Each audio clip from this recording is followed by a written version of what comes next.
Hey guys, tonight we slip beneath the red sands and faded stars of ancient Egypt where lotus petals drift on the Nile and jackals howl somewhere out in the dark. You're standing on the sun-baked stone of Thebes, the capital of a civilization, so old it was already ancient when Rome was just a twinkle in a wolf's eye. The air smells of date palms and dust. A faint drumbeat echoes from a temple across the river, and just over the horizon, inside the palace walls, a baby girl has been born wrapped not in swaddling clothes, but in prophecy. You probably won't survive this. I mean, not the story you'll make it through that, but the politics, the divine bloodlines, the half-brother marriages.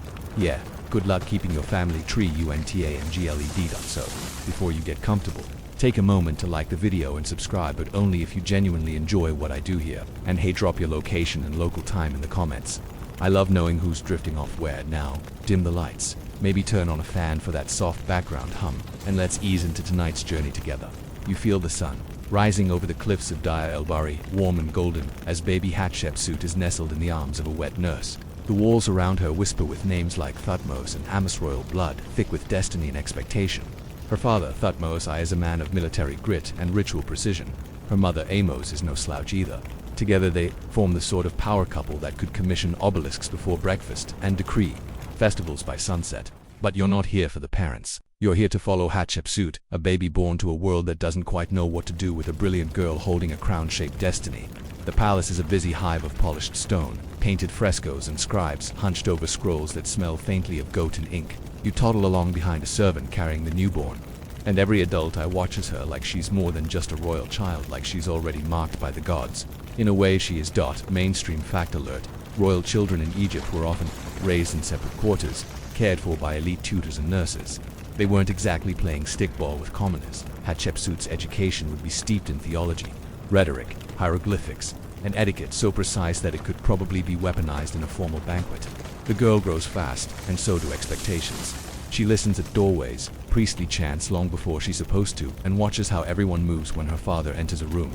There's a spark in her eye, the kind that doesn't blink even when the ibis-headed priest starts swinging censers. You see her, at age 6, correcting a priest's pronunciation during a public offering. Not rudely, just accurately. He doesn't correct her back. And here's a fun little fringe tidbit for your dreams. Tonight, ancient Egyptians believed names had real, literal power. To name a thing was to control it. To forget a name was to lose someone forever. So when baby Hatshepsut is given her title, foremost of noble ladies, you can almost feel it settling into the bones of history like a soft, invisible crown. You spend afternoons watching her trail behind the royal architect, her sandals slapping against white limestone, asking questions like why do we build, and why not taller? Questions that no one quite knows how to answer without sweating a little. She's not the only child of the king, of course, but she's the one with presence, with curiosity, with absolutely no time for your because. That's how we've always done it answers. One morning she stands in front of a statue of the god Amen, silent, thoughtful. You're nearby, pretending to admire the lotus pond but really watching her. Will he speak to me? She asks her attendant. Only if you listen, the attendant says. The way adults do when they hope the gods aren't actually listening. Spoiler, she listens. She listens for years, and she never forgets what she hears. Historians still argue whether her early religious interest was innate, or carefully groomed by her family. Was it divine destiny, or a clever plan to make sure this clever girl had a real foothold in power someday? Maybe a bit of both. After all, when your family prays to gods who look like falcons and crocodiles, you learn quickly how to play both the game and the myth. As you follow her through her childhood years, you notice something: she doesn't rebel. Exactly. She adapts. Where her brothers roughhouse in the courtyards, she walks with scribes. Where others memorize prayers, she studies the logic behind them. There's a moment, age 10, where she wins a debate against one of the high priests using nothing but quotes from the Book of the Dead. He laughs. So does she, and you feel it. She's not just playing Pharaoh in her dreams. She's preparing. The palace is a little quieter. She nears adolescence. Her father is older now. Her siblings are being positioned like game pieces across Egypt's chessboard, but Hatshepsut, she stays close. Closer to the throne, closer to power. And here's the image that lingers as you drift into early dreams. A teenage girl in a linen tunic, crouched beside the Nile, drawing in the mud with a reed stick hieroglyphs that spell out her name. Under the watchful eye of the sun god Ra, she presses her palm into the wet clay, imprinting the future without even knowing it yet. You don't even notice the years slipping by. Time in ancient Egypt doesn't march. It flows like the Nile, sometimes sluggish, sometimes swift, but always carrying everything toward the next bend. And now Hatshepsut is no longer a child. She's a young woman in a palace full of gods and ghosts, of whispers and wills. of ceremonial wigs and quiet, calculated glances across alabaster corridors. Her father, Thutmose I, the warrior king, has grown older and more brittle, though still dangerous. You see it in the way the guards shift a little slower around him, in the way the priests chant just a little louder in case the gods need convincing. He's already chosen his successor Thutmose to Hatshepsut's half-brother. Yes, that's right, half-brother. Same dad, different mother. And guess who's going to marry him? You try not to groan too loudly. Royal bloodlines in Egypt weren't so much family trees as tightly coiled grapevines. Cousins married cousins, siblings married siblings, and the throne stayed in the family whether it liked it or not. So Hatshepsut does what royal daughters are expected to do. She becomes the great royal wife to her half-brother. Congratulations. Sympathy card. Hard to say. Mainstream fact.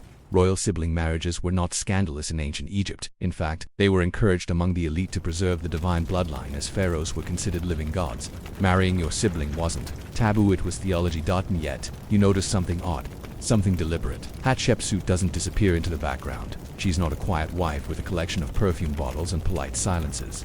No, she begins to appear in inscriptions. She commissions statues. She leads rituals usually reserved for men, while her husband, Thutmose II, is technically pharaoh. He's also, well, let's just say he's not winning any commanding presence awards. He's young, probably sickly, and not nearly as invested in statecraft as his brilliant, eloquent, and terrifyingly competent wife. You watch Hatshepsut sitting beside him during court sessions. Her chin tilted just so, her eyes never leaving the petitioners. She answers questions before they're even asked. And when her husband coughs into his robe and excuses himself, it's she who stays behind to finish the meeting. Fringe tidbit. One of her earliest political moves, appointing her most trusted ally Senate as royal tutor and steward. He's not royalty, not even noble-born, but he's brilliant, loyal, and maybe, just maybe, more to her than an advisor. Historians still debate whether their relationship was purely professional or something warmer. No definitive evidence either way, but some eyebrow-raising graffiti exists, and the vibes are not entirely platonic. In the temple courtyards, you hear servants whisper, "It's the queen who rules now," and you start to believe it too, especially when Thutmose II dies. Yep, just like that, Egypt's on edge. The throne is vacant. Except it's not, because technically there's an heir, a son, Thutmose III. But plot twist, he's a toddler, not Hatshepsut's son. He's the child of one of Thutmose II's secondary wives, and nowhere near old enough to govern an empire. So what now? This is where Hatshepsut stops playing along and starts rewriting the rules. She steps in not as queen mother, not as regent, but as something more slippery, more calculated. She becomes the god's wife of Amun, a religious title that gives her enormous spiritual authority. Then she takes on the regency. Then she starts calling herself king, not queen, not consort, king. Historians still argue whether this power grab was premeditated or born of necessity. Was Hatshepsut always planning to claim the throne, or did the political instability force her hand? Either way, what follows is one of the most carefully orchestrated PR campaigns in ancient history. You see her images multiply on temple walls. Her titles grow longer. The one who unites the two lands, daughter of Amun, the living Horus. And in many of these depictions, she wears the full pharaonic regalia, kilt headdress, even the false beard. She presents herself as male not because she wants to be a man, but because kingship is gendered in the art and language of Egypt. There's no template for a ruling queen, so she builds one. She builds a lot, actually. By now, she's commissioning monuments like she's collecting hobbies, obelisks that gleam in the sun, temples that seem to hum with divine light. Most notably, she begins work on the mortuary temple at Deir el-Bahri, a structure so elegant, so harmonious with the cliffs behind it, that even modern architects get weepy just looking at it. And yet, she doesn't erase the young Thutmose III. He's still around, being educated, trained, probably. Watching all of this with a simmering mixture of admiration and confusion, Hatshepsut never denounces him.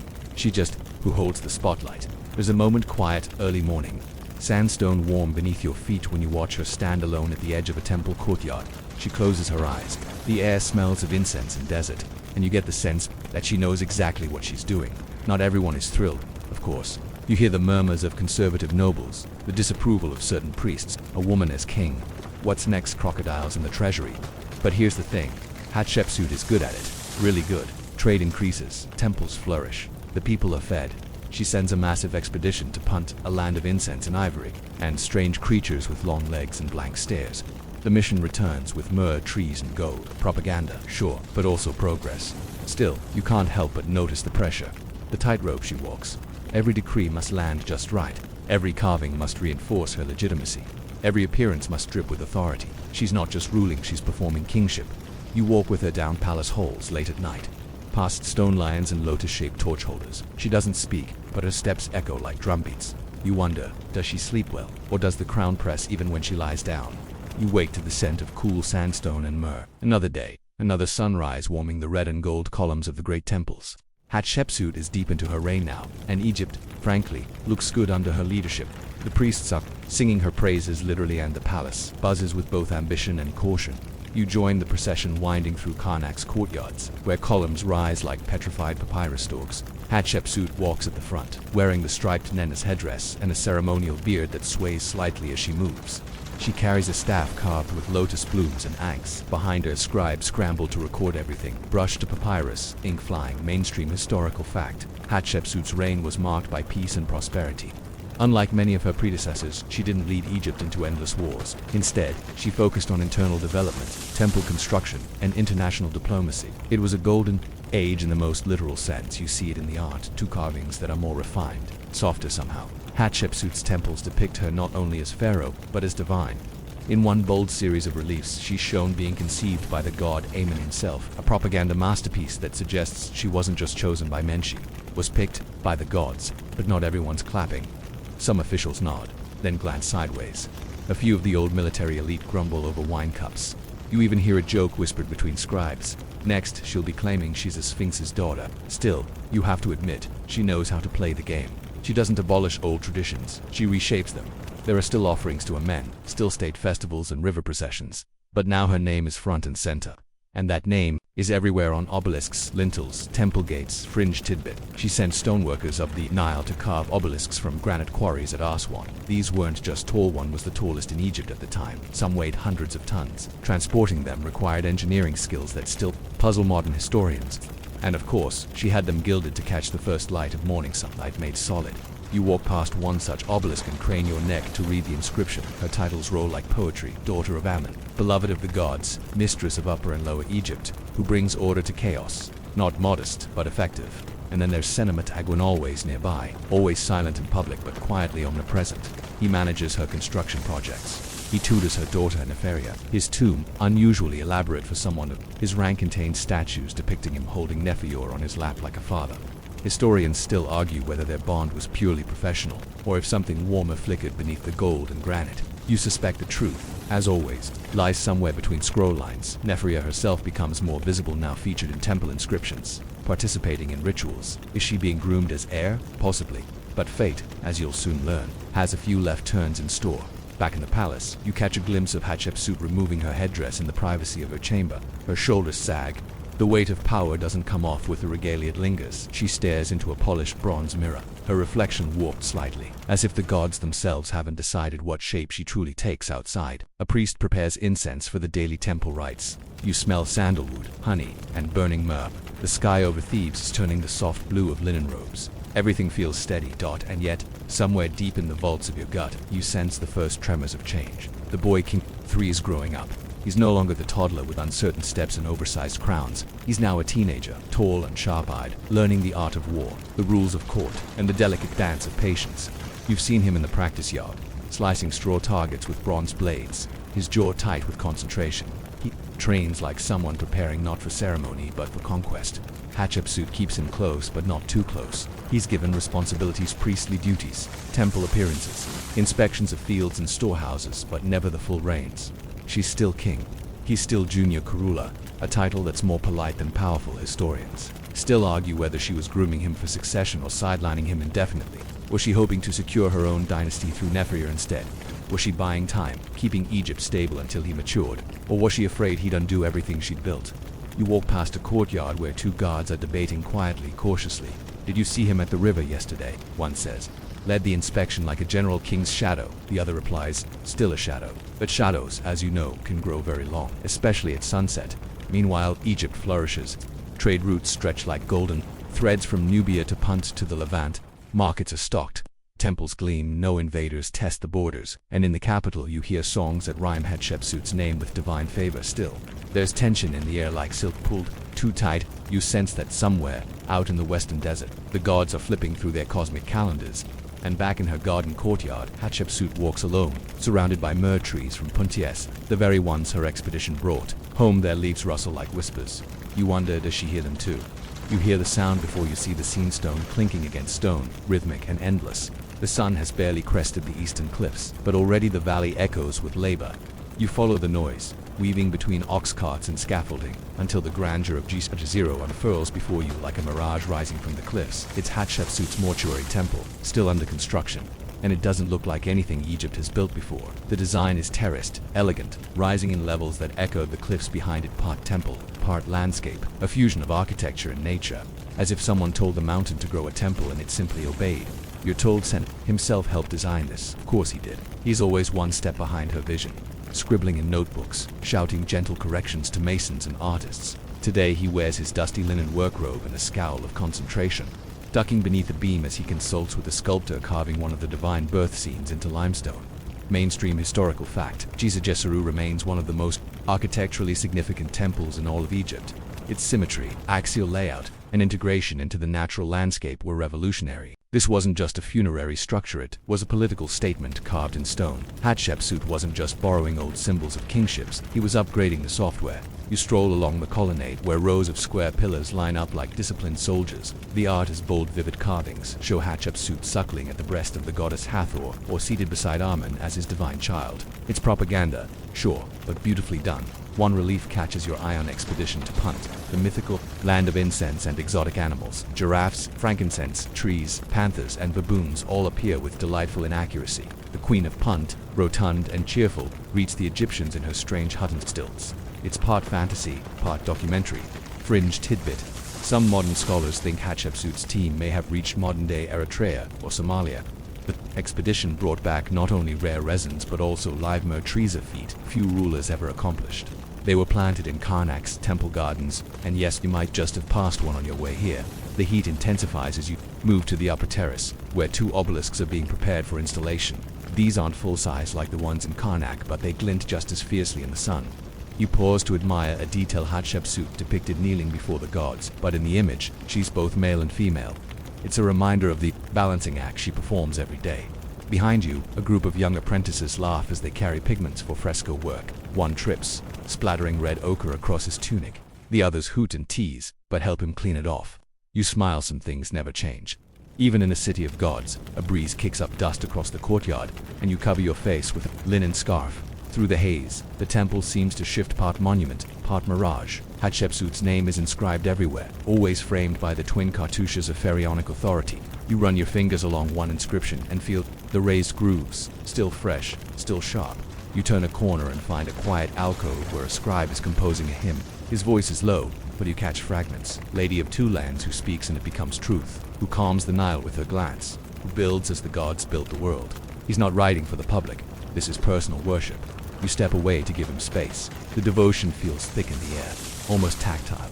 Historians still argue whether Hatshepsut's building frenzy was a power move or a spiritual calling. Was she trying to outshine her predecessors or earn a divine legacy they'd never questioned? The sheer volume of monuments, stelae, and shrines she left behind suggests something deeper than vanity. Or maybe it was both. Pharaohs, like people, are rarely one thing.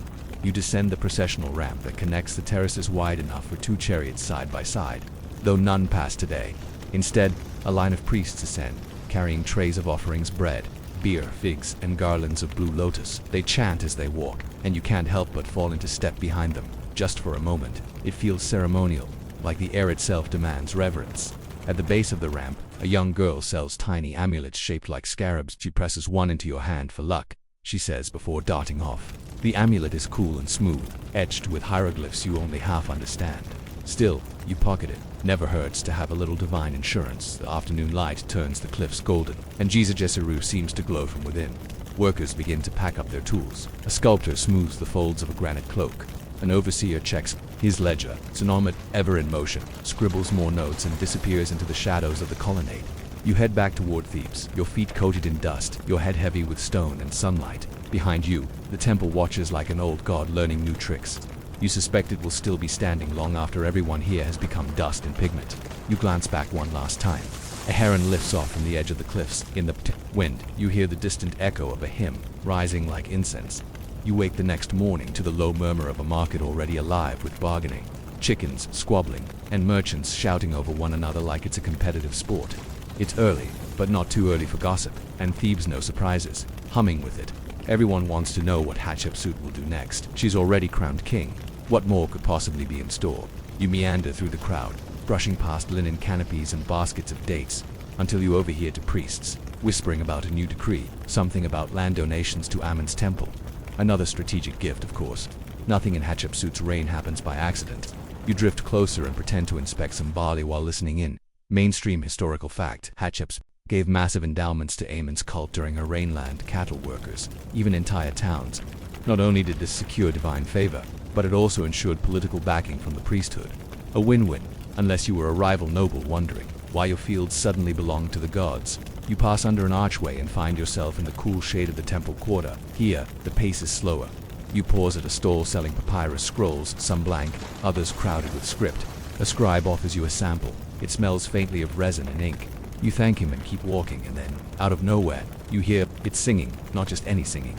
Temple chanting, rolling down the sandstone walls like silk. You follow the sound through a side passage and emerge into one of Karnak's inner courtyards, where a ceremony is underway. Priests in white linen, shaved heads gleaming, circle the statue of Ammon carried on a golden litter. Incense clouds the air, and the sun makes the gold dance. You scan the scene and spot her Hatshepsut watching from a shaded platform. Face calm, eyes unreadable. Her Nena's headdress gleams like beaten sunlight. She holds a small sistrum in one hand and taps it gently, its metal discs whispering with each movement. Not participating, not ruling, observing. A fringe detail catches your imagination. Hatshepsut wasn't just building temples, she was reshaping ritual. Some records suggest she expanded certain festivals, like Opet, and even participated in them publicly. Pharaoh had always been gods on earth, but she seemed to want to remind everyone that gods could be both nurturing and commanding. The chanting rises, and the statue is lowered onto its pedestal. Offerings are place bread, beer, honey. You catch a whiff of roasted duck and realize your stomach has opinions, but you stay. There's something magnetic about the scene, like watching theater, except the actors truly believe they're channeling cosmic power. Maybe they are. Historians still argue whether these public rituals were sincere religious practices or calculated political performances. Some say Hatshepsut used the rituals to legitimize her reign. Others believe she truly believed in Ammon's favor. Either way, it worked. The gods got their bread, the people got their pageantry, and Hatshepsut got her crown. You step away as the ceremony winds down and slip through a back corridor where walls are lined with carvings mid-completion. One depicts Hatshepsut receiving the crook and flail from Ammon himself, an unambiguous endorsement if ever there was one. A young artisan climbs a scaffold, chiseling the last line of a caption. You spot Sentiment again. He appears everywhere, like a divine helper assigned only to her. He's speaking with a group of temple architects, gesturing at a papyrus roll with more flair than strictly necessary. You wonder if he ever sleeps. Beyond the courtyard, you reach the sacred lake, broad, still body of water used for ritual purification. Its surface reflects the temple walls and the long palms swaying above. A pair of ibis birds wade at the edge, stabbing at unseen fish. You sit on the stone steps and dip your feet in the water. It's shockingly cold.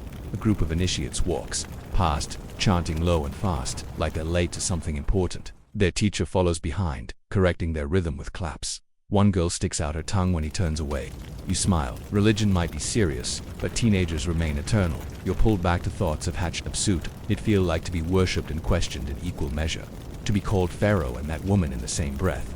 To wear the beard and the crown, knowing half your court still whispers when your back is turned. Still, she moves forward, not with fire and conquest, but with stone and symbol. While other kings prove themselves with spears, she builds temples, stages, festivals, and hands the gods everything they could possibly want, including herself. You wander back into the main avenue, where pilgrims from distant nomes shuffle past, their arms filled with offerings. A man from Elephantine carries dried fish in a reed tray. A woman from the Delta hums a lullaby as she balances a jar on her head. The empire is vast, but here in Karnak it collapses into one long corridor of incense and devotion. That as you leave, the temple of Ender thrusts a lotus blossom into your hands. For the king, he says. You raise an eyebrow, but he winks. She'll smell it from here. You take the flower. Its scent is subtle, calming, like cool water in morning. And for the first time today you feel something settle in your chest, a kind of recognition. Hatshepsut isn't just making history, she's making it beautiful. The scent of that lotus lingers as you stroll back through the dusty avenues of Thebes. Feet tracing paths trodden by sandals and hooves and ceremonial litters for generations. You tuck the flower behind your ear because why not, and let your thoughts follow the quiet rhythm of the city. But soon enough, whispers begin to outpace your steps. Someone on the corner says Hatshepsut's ordered another obelisk. Someone else claims it'll be the tallest Egypt's ever seen. You squint toward the skyline, already pierced by the stone needles that tower above the temples. What kind of ruler competes with the sun? Mainstream historical fact, Hatshepsut commissioned not just one, but multiple obelisks during her reign too, at Karnak alone, that were among the tallest in the ancient world. One still stands today. Made from a single piece of pink granite, it's a 100-foot tall exclamation point in stone, designed to catch the first kiss of dawn. You follow the talk to the edge of a quarry, not one used for stone anymore, but for storage, and yet here, amid stacked bricks and discarded cards, someone's marked the ground with red chalk, measurement lines, a base outline, the first ghost of a monument-2-B.2. Workers argue over the best angle for hauling equipment. One suggests using sleds greased with river mud. The other votes for oxen. A third just waves his hand and says, "Ask the queen, she'll figure it out." He means it as a joke, but also not. You find yourself picturing the finished obelisk, rising like a spear of sunlight above Karnak. More than just art, it's a message, a way to freeze ambition into something taller than a pharaoh's doubts. Hatshepsut isn't just building structures, he's building permanence. Nearby, you spot a stonemason gently polishing a model obelisk. It's no more than 2 feet tall, made for ritual, not architecture. He buffs it with linen and murmurs, a prayer under his breath. You ask if it's for the gods. For her, he replies. Same thing, fringe tidbit time. Some craftsmen buried miniature obelisks or inscribed shards of the real ones into temple foundations as spiritual anchors. The idea was that the spirit of the monument should reach both the heavens and the underworld. Why settle for one when you can span both? You duck into a shaded awning to escape the heat. Someone hands you a cup of water flavored with mint and barley. You drink it. Tastes like sweat and stone and a bitter sweetness. The city pulses, even in the quiet spots. Synonym it again. Of course, he's speaking with an architect this time, pointing at a rough model of a new project, a temple not in Thebes, but at Deir el-Bahri, built into the cliffs. You hear terraced reflects the heavens. You lean against a column and absorb the vision through overheard fragments. A mortuary temple carved into stone, not stacked atop it. Pilgrimage routes are lined with stars, statues lining avenues like guardians of time. You wonder, who even imagines this stuff? Historians still argue whether this vision, this grand temple at Deir el-Bahri, was truly Hatshepsut's, or mostly Senumit's. Some say she was the artistic visionary, others credit her court. As always, the truth is in the collaboration, the silent glances between ruler and scribe, the shared dreams. Later that day, you sneak a look at the site itself. Deir el-Bahri is still being shaped. Wooden scaffolds cling to the cliff face like spiderwebs. Laborers haul limestone. Artists etch outlines into pylons. From a distance, it looks like the earth itself is unfolding. You imagine the final result, a temple not of dominance, but of invitation. It doesn't tower, it flows. Stairs become processions. Colonnades become hymns in stone. You feel the difference deep in your ribs. As the sun begins its descent, the shadows along the cliff stretch long and cool. A few ibis birds glide overhead. Somewhere behind you, a child yells for their goat. The moment is half sacred, half domestic. Like all good history, you pass an apprentice chiseling a column base. He's sweating buckets and humming off-key. His hands are blistered, his smile is real. You ask him why he joined this crew. To build something that won't fall. He shrugs, then adds, also, free bread. It's not much, but it's enough. You climb a small rise overlooking the temple site and sit for a while, knees hugged to your chest. From here, Thebes is a mosaic of sand and stone, cranes and palm trees. It looks peaceful, purposeful, as if Hatshepsut's vision is slowly knitting it all together. A breeze stirs, dust dances. You blink, you could fall asleep here, warm and full of stories. Instead, you stand and brush off your tunic. Tomorrow there will be more to see, more stone to lift, more secrets to overhear. But for now, you walk back toward the city, toward dinner, toward dreams made of granite and stars. You wake to the low hum of Thebes' stirring roosters calling from courtyards. Sandals scuffing along stone, the occasional crash of a dropped amphora followed by colorful cursing. The city stretches and yawns. So do you. Another day under Egypt's boldest queen. Today, it's not about temples or obelisks or grand avenues. Today, it's about shipping manifests. You trail a group of scribes down to the harbor, where the Nile breathes against the quay in slow, steady waves. Barges barbed like lazy crocodiles, tethered by thick ropes and buzzing with activity.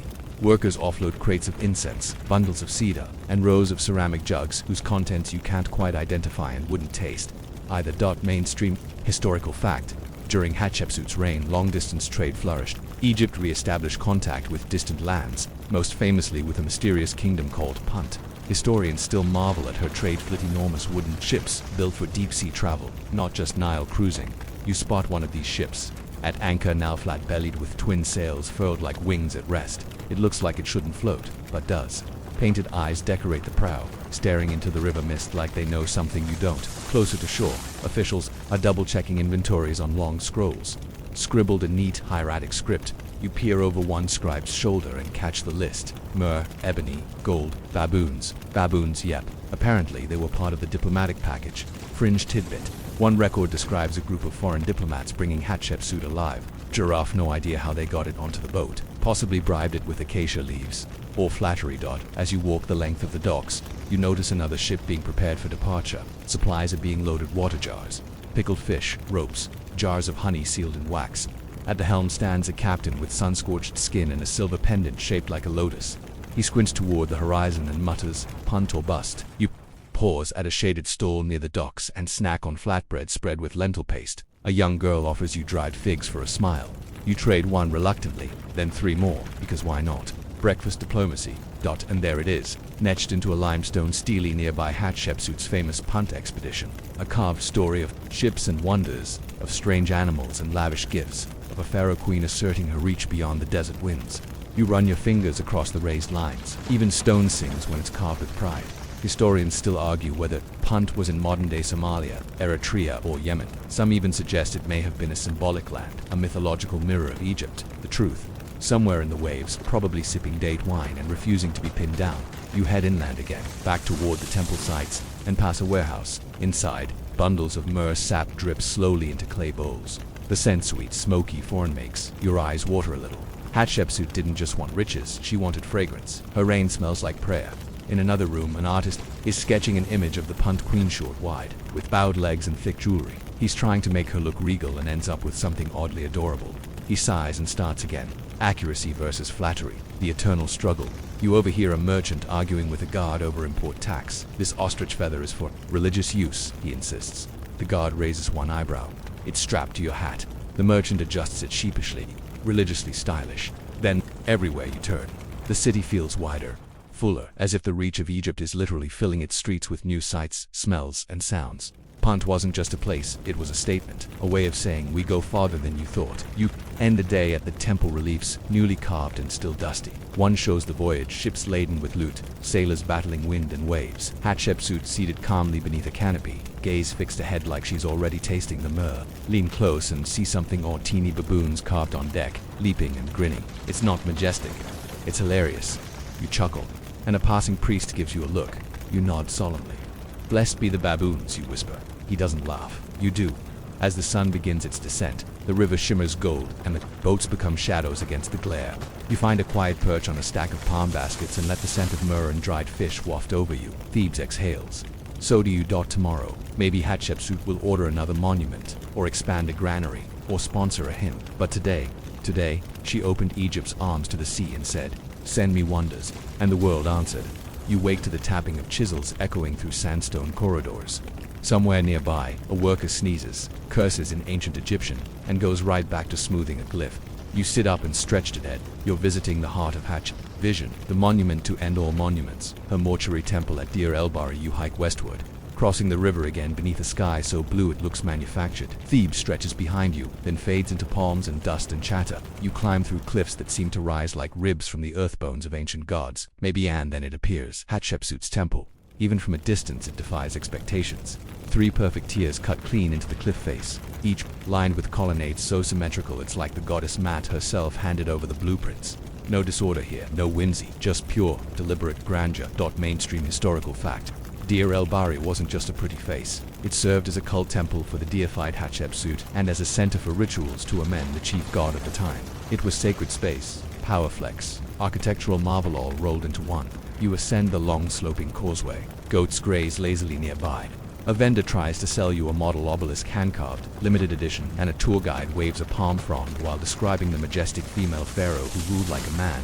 You duck past both and enter the cool shadow of the first terrace.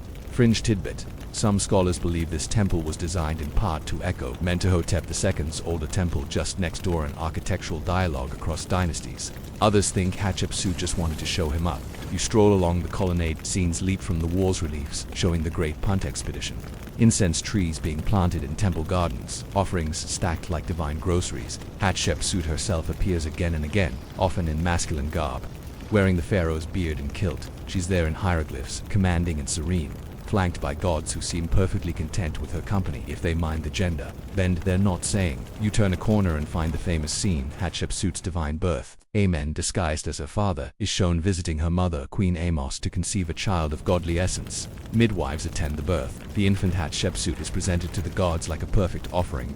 It's all a bit extra, but hey, if you're rewriting the rules, you might as well get divine backing. Historians still argue whether this divine birth story was believed literally or served as sophisticated political propaganda. Did people buy it or just play along? Hard to say. Ancient PR was slicker than we give it credit for. You stand beneath a painted ceiling deep blue, scattered with golden stars, and try to picture this temple as it once was.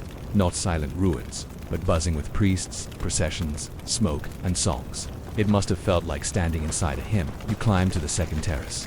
Statues of Osiris line the portico, arms crossed, eyes narrowed like they know all your secrets. Some of their faces have been chiseled off a race long ago by rulers not thrilled about Hatshepsut's legacy. A quick historical PSA after her death. Hatshepsut's name was deliberately scratched from many of her monuments. Historians still argue whether this was done by her stepson Thutmose III in a fit of rage, or later by conservative priests trying to correct the historical record. The motives, like the carvings, are half erased. You find a shaded bench, overlooking the desert valley below.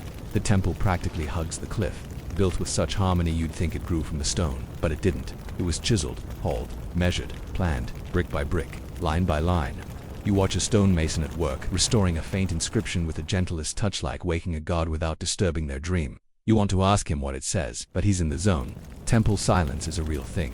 A pair of priests pass by, heads shaved, robes stiff with starch. They murmur prayers and light a cone of incense, the smoke rising in a tight spiral before being eaten by the wind. You inhale. The scent is sharp resin and citrus, and maybe a whisper of burned cinnamon. It hits the back of your throat and unlocks a memory you've never had. Below, a school group is reenacting a ceremonial procession. A girl in a braided wig plays Hatshepsut, holding a paper sun disc and waving awkwardly to imaginary crowds. Her friend, the pretend god Amen, trips on a tunic hem and almost faceplants. You clap quietly. The show must go on. A local dog saunters by and plops into the shade next to you. You offer it a crust of barley bread. It accepts without eye contact, then falls asleep with its paw on your sandal. Royal temples are for everyone, apparently. You close your eyes for a moment, listening to the low hum of bees near the temple garden. They've returned to sip nectar from the incense trees, actual ones. Descendants of the ones brought back from Punt, living memory rooted in soil. This place isn't just a tomb, it's a thesis, a love letter to order, endurance, and cleverness. Hatshepsut didn't just want to rule, she wanted to be remembered. And standing here, you realize she pulled it off. The wind shifts, tugging at your sleeves as you rise from the shaded bench. You give the sleeping dog a gentle nudge, and it grumbles but doesn't move. Figure-stempled dogs are royalty too, it seems. You retrace your steps, passing the cracked statues and wind-polished columns of Deir el-Bahrain. As you exit the temple complex, you look back once. The tiers of stone seem to hover in the afternoon haze, almost unreal in their symmetry. You half expect Hatshepsut herself to stroll out in full regalia, scroll in hand, correcting someone's grammar. Instead, the silence deepens, and you continue on. Trailing dust and questions dart back in Thebes proper. You wander through a quieter part of the city where Hatshepsut's influence took root not in stone, but in systems. The priesthood of Ammon, which she patronized heavily, has grown fat with offerings. Temples now function almost like banks and offices, distributing resources, settling disputes, and advising policy. Here's a mainstream historical fact.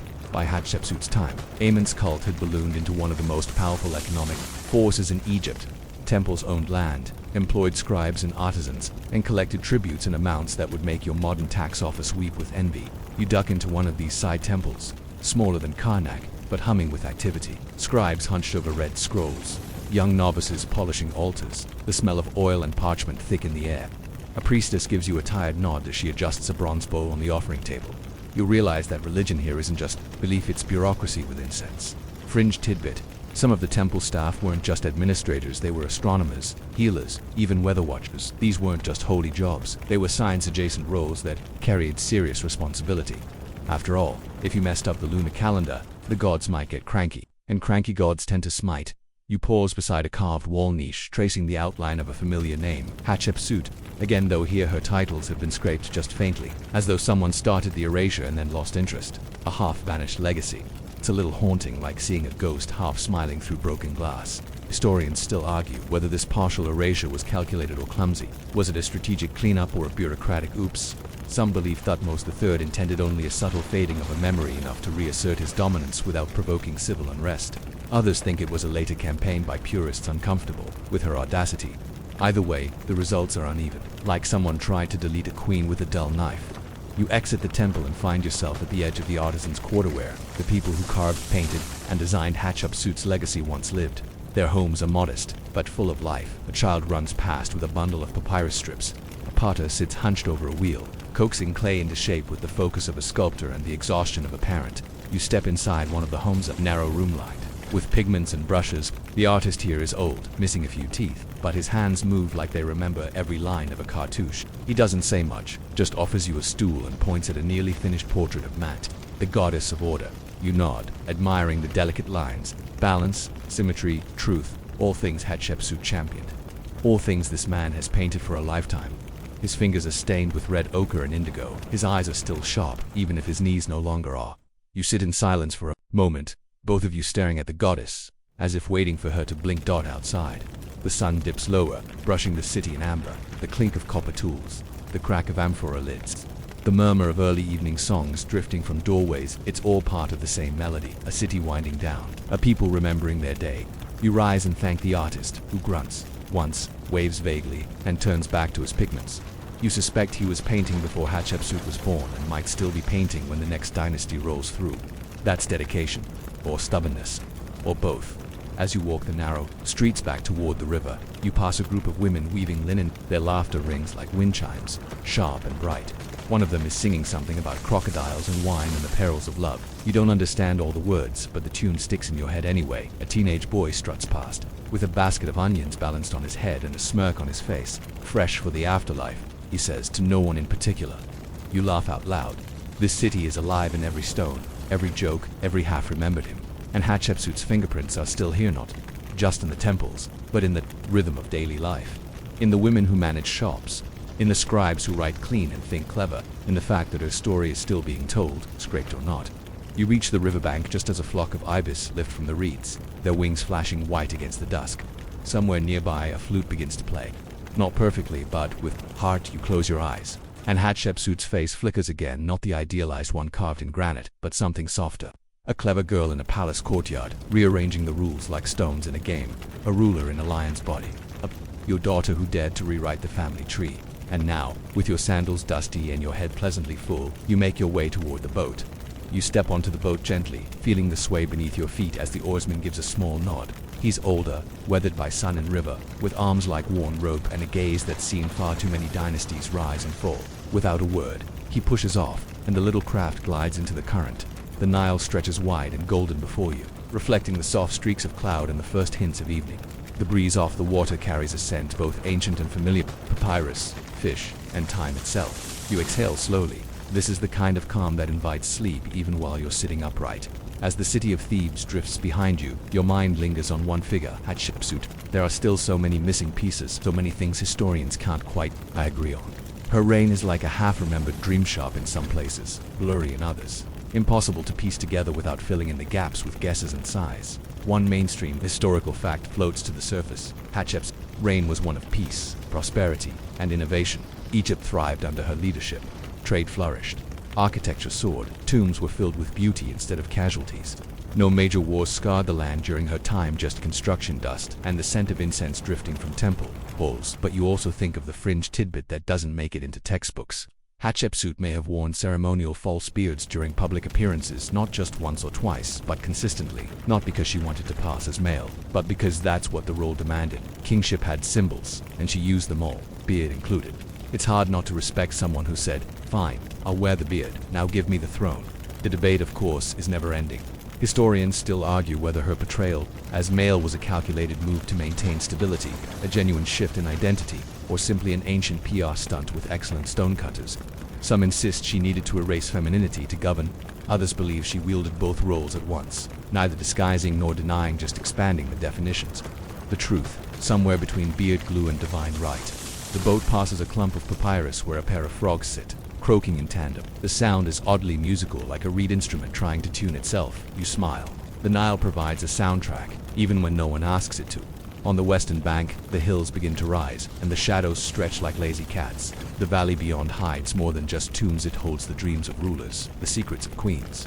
The shopping lists of scribes who lived and died centuries before your great-grandparents were born. You lean back against the side of the boat, letting the motion lull your spine into something resembling comfort. The water laps, the oar dips and rises, the air cools just enough to kiss your cheeks. This is what endings feel like in Egypt, hurried, scented, eternal. Ahead, the oarsman points with his chin. She's still there, he murmurs, voice like gravel and honey. You follow his gesture and see it. Dear El-Bari. The terrace is stacked like layers of a quiet cake, glowing in the low sun, watching you with the still patience of stone. It hasn't moved, won't move. Hatshepsut's monument remains, no matter how many chisels tried to erase it, no matter how many scribes ignored her name. That stands. You wonder what she would think, knowing that thousands of years later, they would still be asking whether she was allowed to rule, whether she did it right, whether her memory deserved to survive. You suspect she wouldn't answer, just raise one eyebrow, gesture at her temple, and walk off with that measured, dignified stride of hers. Let them talk. She built something that lasted. As you float closer, the light changes. Everything is tinted with rose and amber, walls, river reeds, even the folds in your tunic. It's the golden hour, and Hatshepsut's temple basks in it like a satisfied lioness. You feel the tug of awe again, soft but insistent, like the edge of a dream you don't want to wake from. You shift your gaze to the cliffs above the temple. Somewhere behind them lies her tomb, KV2, cut deep into the rock, winding like a secret thought. She wasn't buried there, not finally. Her body was moved, confused, shuffled like a playing piece in a game no one explained. Maybe on purpose, maybe by mistake, maybe by those who wished to hide her or protect her or simply didn't care. But that's the thing about memory. It doesn't need a body, just a story.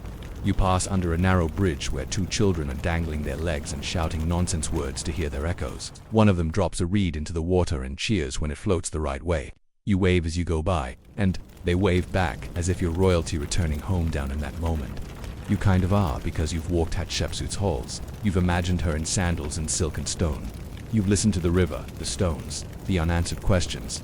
You've followed the thread of a woman who defied categories, and somehow did it with style.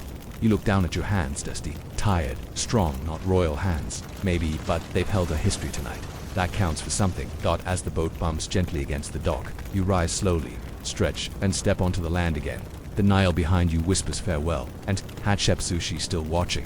From the cliffs, from the stones, from the silence. You follow a narrow path leading away from the dock, sandals brushing against sand and loose gravel.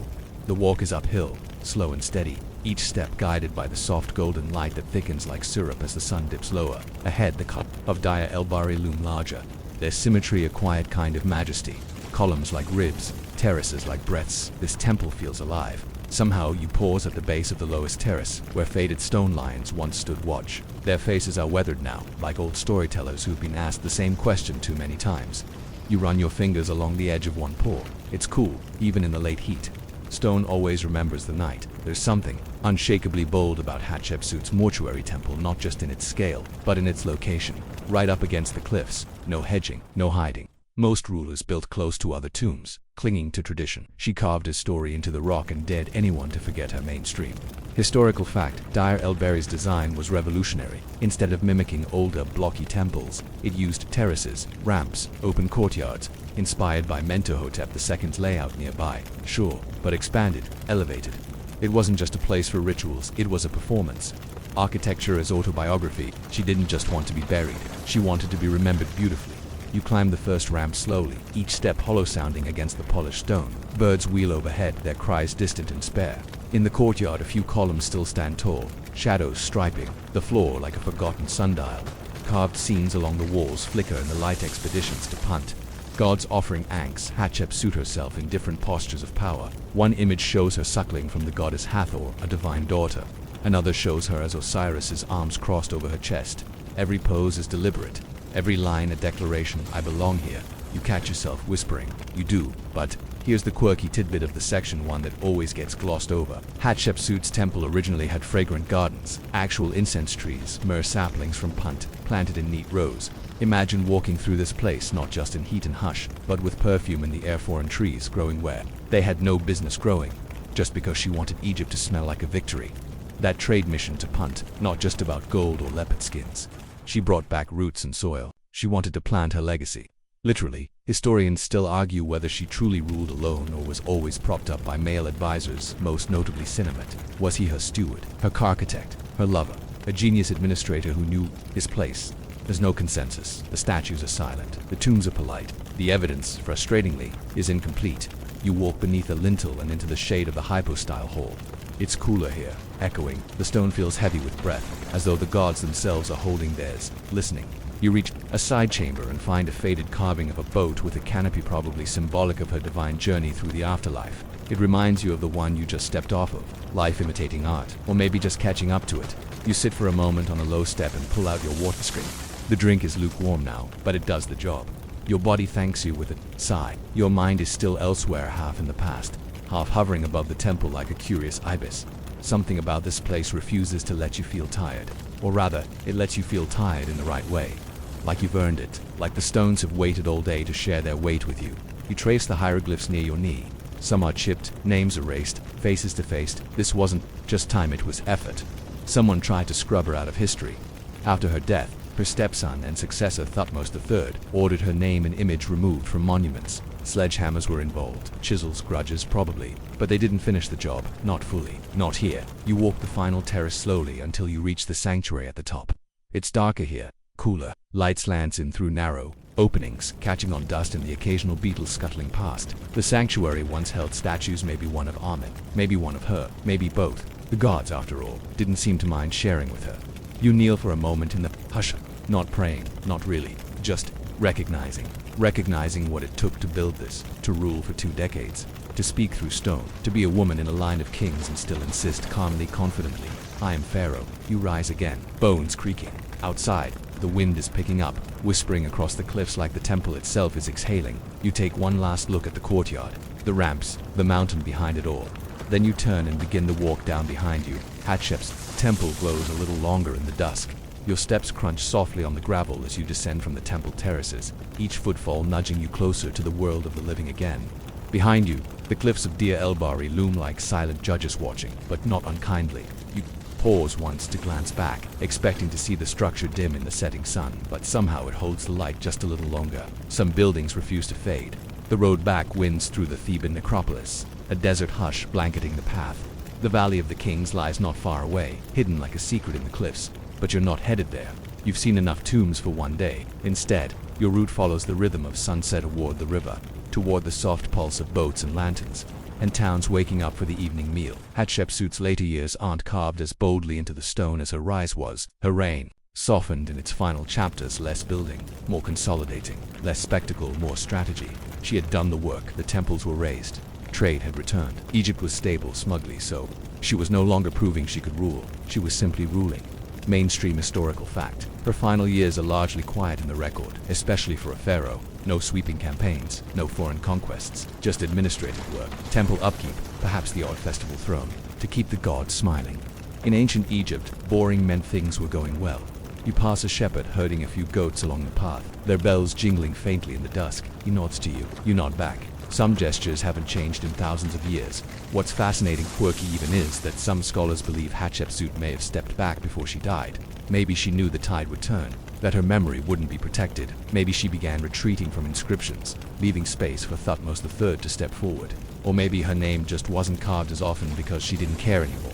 Legacy is a heavy load to carry forever. You cross a dusty field where pottery shards peek up like shy ghosts. Once this might have been a worker village. The people who carved tombs, hauled limestone, shaped gods from nothing but mallets and belief. You wonder if they spoke of her. Did they whisper praises? Or did they grumble about temple quotas and ration shortages? Probably both. Humans are consistent that way. Historians still argue whether Hatshepsut died naturally or was nudged gently toward death by political rivals. There's no definitive evidence of foul play, but also very little evidence of anything. Some mummies, once thought to be hers, have been disputed, DNA tests challenged, tooth matchups questioned. It's an archaeological soap opera. With linen wrappings, you imagine her final days. A quiet room, a low bed, servants moving in and out with jugs of water and cool cloths. Maybe sentiment was gone by then. Maybe she stared at the ceiling and thought of the cliffs, or the trees from Punt, or her father's voice. Or maybe she worried quietly that no one would keep the dream alive, and then she was gone, just like that. The ruler who wore the beard, who built like a king, who ruled like a god. faded from the living world, and stepped into the afterlife, where she hoped her deeds would weigh light against the feather of Maat. But oh, how quickly the sands moved to cover her. Thutmose III took over fully after her death. No co-regency now. He was Pharaoh, period. And perhaps he grieved her, or perhaps he seethed with the pent-up resentment of 20 years spent in the shadows. Either way, he began erasing her name. Statues were defaced, cartouches scrubbed, her toe, image chiseled out of temple walls. You reach the riverbank just as the last of the light winks out behind the hills. A small ferry waits there, an old man leaning on a pole, sandals, splayed eyes half-lidded. He waves lazily, and you nod as you step aboard. The boat rocks gently under your weight. The Nile stretches ahead, moonlight threading its surface like spun silver. You sit near the front, letting the soft current tug the vessel forward. Hatshepsut's legacy floated for centuries, half sunk beneath history's surface. Only bits remained: scattered statues, half-stories, odd inscriptions in temples where her name had been carved once and erased later. For nearly 3,000 years, no one knew the full story. Then, slowly, archaeology did its thing. In the 19th century, French and German scholars began connecting the dots. The mortuary temple at Deir el-Bahri, once attributed solely to Thutmose III, was revealed to be hers. The gender switches and hieroglyphs weren't mistakes, they were strategy. The statues weren't of a man with soft features, they were of a woman choosing power. It wasn't a mystery, it was a restoration. The wind picks up as the boat crosses the river. Palm fronds whisper on the far bank. Somewhere, a heron takes off with a startled cry. The water rocks you gently, and your eyes grow heavy, not from sleep, not yet, but from the weight of this quiet understanding that she ruled. She vanished. She returned, and that's the kind of story that survives even chisels. The boat bumps softly against the opposite bank, and you step off, sandals brushing dew damp reeds. The sky has darkened into a bruised violet, scattered with the first stars of evening. The Nile behind you breathes calmly, a mirror now, and you walk slowly up a well-worn path lined with tamarisk trees. The breeze rustles their branches like old parchment. Hatshepsut's story should have ended here, quietly, completely. Her memory erased, her statues toppled, her name vanished from temple inscriptions. That's what Thutmose III intended. Anyway, not with rage, perhaps just methodical thoroughness, a kind of sweeping of the slate, and for a long time it worked. But tombs are stubborn, stone is stubborn, and sometimes so is curiosity. You pass a farmer headed home with a bundle of reeds tied over his shoulder. His linen tunic is faded, but the same style people wore 3,000 years ago. He nods, and you catch a flash of green, in his hand a small amulet. Maybe the gods are everywhere in this place, even in pockets. In the 20th century, archaeology cracked open what time tried to bury. Egyptologists began re-evaluating the strange anomalies that kept popping up: masculine titles with feminine grammar, statues of pharaohs with delicate features, fragments that didn't match the official stories. Piece by piece, they uncovered her mainstream historical fact. Hatshepsut's name re-emerged most powerfully through her mortuary temple. The grandeur, the art, the scale, it didn't match any other ruler of her time. And when scholars started noticing the erased inscriptions had once read Motker Hatshepsut, the case reopened. She hadn't been forgotten. She'd been hidden. You find a small rest stop along the path, just a low wall with a stone bench. You sit. The crickets have taken over the soundtrack now, chirping like 1,000 ticking clocks. It's oddly comforting, quirky, fringe tidbit. Some of Hatshepsut's statues were reburied carefully by the same people ordered to destroy them. They didn't smash them to bits, they buried them face down, as if ashamed, or maybe preserving them in hopes they'd be found. Again, even in erasure there was reverence. Historians still argue why Thutmose III did it. Was it personal, political, ritual? Some say he wanted to cement his own legacy without comparison. Others think it was a priestly directive to correct a cosmic imbalance by removing a woman from divine kingship. Still others wonder if the defacement was simply bureaucratic. New ruler, new brand, clear the shelves. The truth: it's likely a mix. Ambition wrapped in ritual, wrapped in the sand-dusted logic of ancient power. You stand again, stretching your back. The stars are thick now, and the moon is rising a thin curve of silver, like a boat's prow tilted skyward. The path winds, onward through fields and darkened groves. You follow it. As her statues were exhumed and reassembled, scholars began to reassemble as achievements. The Punt expedition, the temple projects, the years of peace and prosperity, the calculated use of image and myth. This wasn't an accident. It was one of the most deliberate pharaonic strategies ever recorded, and here's where it gets deliciously ironic. The more they tried to erase her, the more fascinating she became. If she had faded naturally, with no scandal, maybe she'd have joined the long line of pretty good Egyptian rulers. But being erased made her legend crackle. What kind of woman ruled like a king, built a temple that outshone her dynasty, then vanished by decree? You pass a small shrine, just a stone with a basket of offerings, dried flowers, a loaf of bread, a smear of honey. There's no plaque, no label, just memory, translated into gesture, the best kind. The stars remind you of tomb ceilings, those deep blue chambers speckled with constellations, designed to mimic the night sky so the dead could travel forever. Hatshepsut would have known those chambers. Maybe she even helped design some. She was, after all, obsessed with legacy. And now, centuries after her death, after her name was chipped away, after her statues were buried here, we are talking about her, remembering a woman who wasn't supposed to rule did, a pharaoh who wasn't supposed to last did. She rewrote the rules, then someone else rewrote them again. Then history rewrote them once more. The wind stirs through the trees, and you pull your cloak tighter. It's not cold, not exactly, but there's a chill that feels like centuries brushing your shoulder. The path forks. One leads to the river again, one to the town beyond. You pause, taking it all in the scent of baked clay, the flicker of torches in the distance, the sound of a reed flute somewhere near the village square, and you realize this isn't just a history lesson, this is a haunting. The kind that makes you sit up straighter, the kind that makes you rethink everything you thought you knew about the past. Hatshepsut was more than a queen who wore a beard. She was a system breaker, a strategist, a shadow, briefly illuminated. And like all the best stories, hers ended, not with silence but with rediscovery. The moonlight traces your path ahead. You take a breath, and you walk on. The town is hushed, lamps flickering in shallow niches, casting warm yellow ellipses across dusty thresholds. You pass a cluster of doorways where families murmur over late meals, the clink of clay bowls and the low hum of bedtime stories mingling with the air. You slip through unnoticed, just another shadow in the hush of twilight. Your steps echo gently on worn flagstones as you thread your way through the outer quarter. The streets narrow here, winding like thought paths. There's a grain merchant, locking his shutters, a sleepy cat blinking from atop a cart. The world has that soft finality of a day concluded, but not for you. Not quite yet. You follow a faint trail past the last row of houses, your feet crunching over cracked earth and tamarisk roots. Ahead, where the land opens once more, looms a low stone, rise a humble gravesite, long abandoned, a place rarely visited, and only by those who ask questions of history's blank pages, because here lies a mystery not solved by tombs or tablets. Somewhere out in the desert, the real desert, not this sleepy little bluff Hatshepsut was meant to be buried, but her mummy, that was missing for decades. The famous female pharaoh had no known resting place. Mainstream historical fact: Hatshepsut commissioned a grand tomb for herself in the Valley of the Kings, Kivi 20. It was deep, steep, and one of the earliest of its kind. But when later pharaohs began reshuffling the dead, moving royal remains for safety or ceremony, her body vanished from the record. You paused beside the rise. Nothing remarkable here, just wind-polished rock and whispering sand, but under it, who knows? Egypt's sands keep secrets the way libraries keep books, densely, deliberately, quirky fringe tidbit. For years, a tooth was the key. One broken molar, found in a box labeled Unknown Woman A, was the missing puzzle piece. When a researcher compared it to the socket in one of the unidentified female mummies from a different tomb, KV 60, the fit was uncanny, like Cinderella with a dental plan. Historians still argue whether that tooth proves identity beyond doubt. Some call it the final link. Others remain skeptical to many variables. They say the body was obese, the cause of death likely diabetes or cancer. Could a powerful, athletic queen really have ended that way? Or are we simply filling the gaps with stories that feel neat? The wind kicks up again, and you draw your wrap closer around your shoulders. It's not cold, not yet, but there's a weight to the air that feels like time folding inward. You glance back toward the lights of the town, then forward to the vast dark open of the desert. Both pull at you, one familiar, warm, the other strange, ancient, and oddly welcoming. You think about that missing mummy, that broken tooth, that tangle of gender, power, silence, and sand. Hatshepsut wasn't erased. Not really.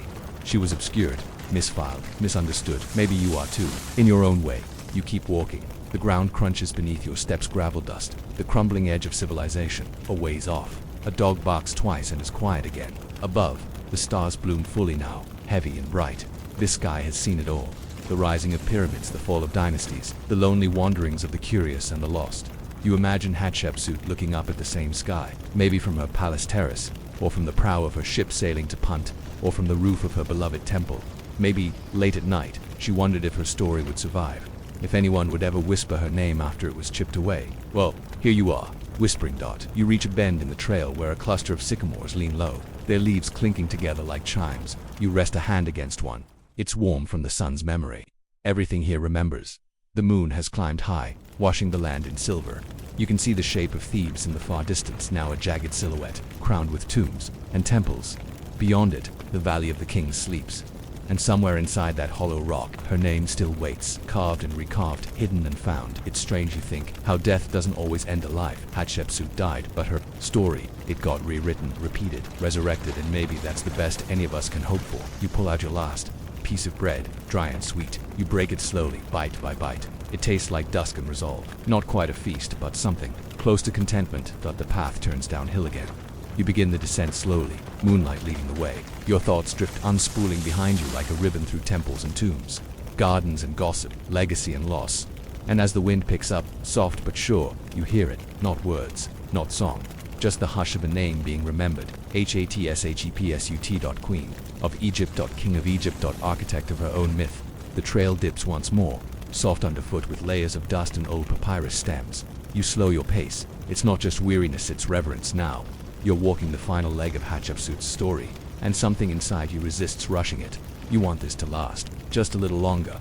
Down below, where the embers of the city glow faintly in the distance, the Nile waits silent, silvery, unbothered. It snakes through the land as it always has, a liquid ribbon threading past tombs, fields, palaces, and mud brick homes. You can just make out the flicker of a fisherman's lantern, bobbing near the bank. Someone's out there like you, working under the moon. You think back over everything you followed tonight. Hatshepsut's rise, bold and unlikely, her clever maneuvering through the thickets of priestly politics and dynastic suspicion, the way she rebranded herself not as a queen, but a king, the sheer nerve of it, mainstream historical fact. For over 2 decades she ruled with effectiveness and vision. Her building projects transformed the Theban landscape, her trade expeditions restored Egypt's reach, her inscriptions, temples and statues were propaganda but also poetry.